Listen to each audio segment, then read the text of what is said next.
What's Dallas doing, at 70 years old? Like, what's your future look like?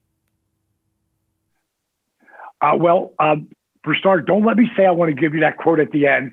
And I'll answer that question in 1 second, but I want to read this to you first. And this is a guy, I call him the professor. He's one of my guys who does my program. And he's a zealot. And he loves to lift weights too, right? And his name is JJ.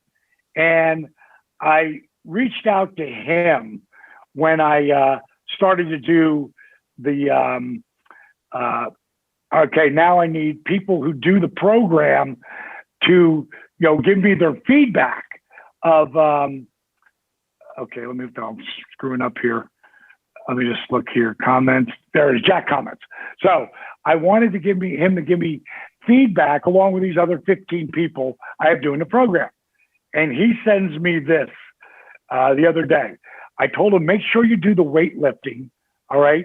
Get your maximum weight lifts. All right. Know exactly. He's really strong. He's like 300 plus bencher. He's in his 40s. He's not that big a guy. He's like a $180 or $190 or something. So he's moving some weight.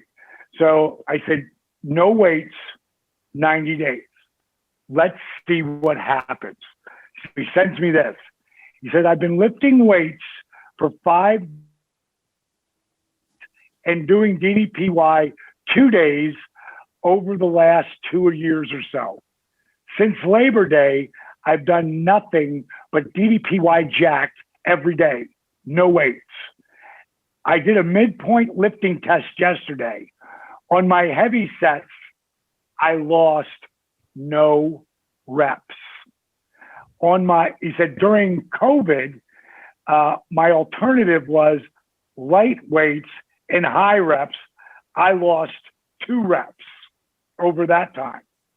He said on my lighter sets, I gained strength and reps. And then he says, massive surprise, since I've been lifting only air for the last 45 days. That's power. And this guy, I'll send you the video. I want to get your information and your email, all that, so we can stay in touch. But if you come to Atlanta, I want you to come and stay with us for a couple of days and see what we're doing. You'll really dig it. And I mean, stay with us, because this is like the best Airbnb on the planet. So where is P going to be in 5 years? Well, one of my goals when I went to LA was not to be The Rock, because I was much too old to envision that. Plus, there's only one Rock. My goal was just to be a working actor. That's all I wanted to be. Something that I could support myself off the acting. I've been doing it 22 years, and you got to get that break. And like I said, that Netflix thing, it might change my life, might do nothing. And that's the way it goes. But I'm going to keep working towards that. I believe DDPY will be, it's not a fad workout. There's a piece of yoga, and yoga's been around here forever. And they've all got different names, from Ashtanga to, Vinyasana. There's all sorts of Angara. There's all sorts of different yoga workouts. Again, mine is developed for the people who wouldn't be caught dead doing yoga, and that's the biggest crowd ever. And my goal at that point will have been to literally be a household name. And if I honestly, God, believe if I died today, it'll get bigger, because it's real and it helps people. I want to be in a position, I'm not far from it right now, where I pretty much can do what I want to do. I'm financially situated that if the world goes upside down tomorrow, hopefully, knock on wood, that doesn't happen, I'm good. I have 0 debt. So I'm pretty easygoing about all that. I want to just continue to do what I'm doing. I love what I do. I love the girl that I'm with. She's amazing. She's my better half on so many different levels, and she's a yogi. And she's been teaching that for 12 years, but now she teaches DDPY. Man, I'm loving my life so much that I really wouldn't change anything. I just keep doing exactly what I'm doing. Nice. And it's going to make a huge impact. So let me leave you with, for people out there who have heard me talk about, owning it and that inner voice, that story you tell yourself. I'm going to give you a quote. It's a very, very famous guy said this, but I want to see if you know who it is that said it. He said, "The repetitions of affirmations leads to belief. And once that belief becomes a deep conviction, things begin to happen." Now, that's not a well-known quote at all, so I would expect you not to know it, but do you have any idea who might have said that? I don't know, and I should know, but I don't know, though. I do believe that, but I don't know who said it. It's fascinating because when I read it, I was like, wow. And then I saw his name right under it, and I was like, wow. And then I thought about it, and I went, I know his affirmation. Like, I know it. I know exactly what his affirmation was. So I'm going to tell you what his affirmation was.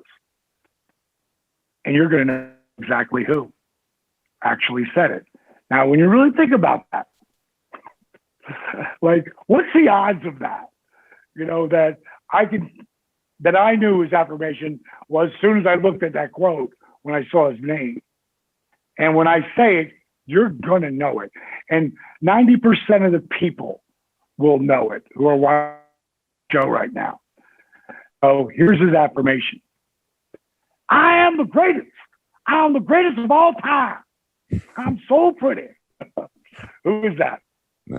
That's your favorite guy, man. That's Muhammad Ali.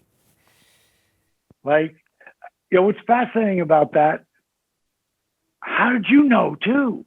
You know what I mean? Like, how did you know? How did all the people who are listening, of course, that's Muhammad Ali. How did you know it? Think about that. Because he said it 10 times? No, he said it millions of times.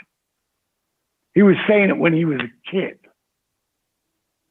It was so burnt into him. Everybody knew it was his affirmation.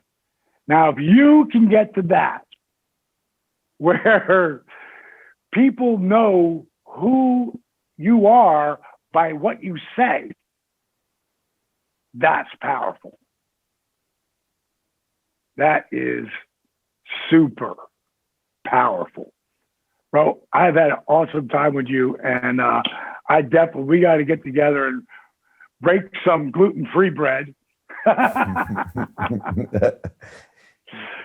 have a gluten-free beer if you cocktail. There's a great beer. They don't pay me to say this. It's called Duradam, and the first place I ever had it was in the UK. I was somewhere in New York, and it was this really cool pub that was there, and I looked on the menu, and I saw fish and chips, and it said optional, gluten-free. And I looked up at the server, and I go, is this real? Do you really have gluten-free fish and chips? And she said, oh, yeah. This on Wednesdays, every Wednesday. Today's Wednesday. I said, man, I wish you had a gluten-free beer. She goes, oh, we got that too. And they brought me Duradam. I now get it, I get it by the case from one of the better beer places around here. And it is an amazing beer. I would be drinking it if I drank all the beers like I used to.